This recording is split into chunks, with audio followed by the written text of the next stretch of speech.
मैं हूं अजीम इनामदार और आप देख रहे हैं I express news. Sadashiv garments में वर्कर्स को पेमेंट न मिलने की वजह से आज वर्कर्स डीसी को मनवी देने आए थे और यहां पर धरना प्रदर्शन किया।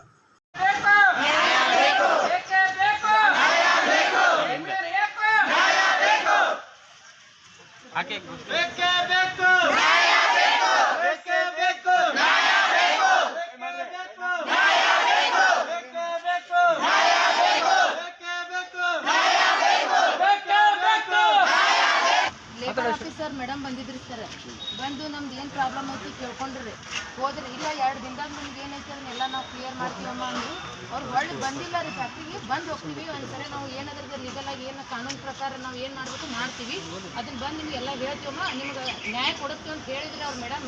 ಬಂದು ಇನ್ನೂ ತನಕ ಅವ್ರು ಹೊಳ್ಳಿ ರೆಸ್ಪಾನ್ಸ್ ಮಾಡಿಲ್ಲ. ನಮಗೆ ಯಾಕಂತ ಕೇಳಿಲ್ಲ ಯಾರು ಬಂದಿಲ್ಲ. 22 ದಿನ ಆಯ್ತು. ಹಾಂ, ಎಷ್ಟು ಅವ್ರು ಬಂದು ಹೋಗಿ 20-25 ದಿವಸ ಆಯ್ತು ಅವ್ರು ಬಂದು ಹೋಗಿ.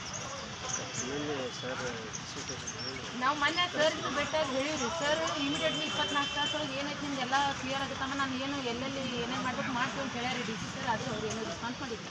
ಮತ್ತೆ ಇನ್ನೊಂದು ಸರ್, ನಾವು ಇವಾಗ ಹೋದ್ರೂ ನಾವು ಗಾರ್ಮೆಂಟ್ಸ್ ಸ್ಟ್ರೈಕ್ ಮಾಡ್ತೀವಿ, ಯಾರು ಮನೆಗೆ ಮನೆಗೆ ಹೋಗಲ್ಲ, ಹೆಣ್ಮಕ್ಳು ಯಾರು ಮನೆಗೆ ಹೋಗಲ್ರಿ ಸರ್. ಇದು ಐತೆ ನೋಡ್ರಿ, ಮೊದಲು ಕೊಟ್ಟು ಪ್ರಬಂಧನ ಗಾರ್ಮೆಂಟ್ಸಲ್ಲಿ ನಾವು ಕೆಲಸ ಮಾಡ್ತಿದ್ವಿ. ಪೇಮೆಂಟ್ ಕೊಡೋರು 2.5 3 ತಿಂಗಳಾಯ್ತು. 3 ತಿಂಗಳು ಆಯ್ತು ರೀ. 3 ತಿಂಗಳು ಕಂಪ್ಲೀಟ್. ಎಷ್ಟು ಜನ ವರ್ಕ್ ಇರ್ತದೆ ಬಿಜಾಪುರ ಕಂಪ್ನಿಯಲ್ಲಿ ಬಂದ್ಬಿಟ್ಟು ಸರ್? ಇವಾಗ ಬಿಜಾಪುರ ಕಂಪನಿಯಾಗ ಎಷ್ಟು ಜನ? 40 ಜನ ಅದಾರ. हाजी मलंग बाबा हॉल बीजापुर शहर में चंबे के नाम से हॉल ओपन हुआ है। ये देख सकते हैं आप यहाँ का खूबसूरत नज़ारा, ये देखिए।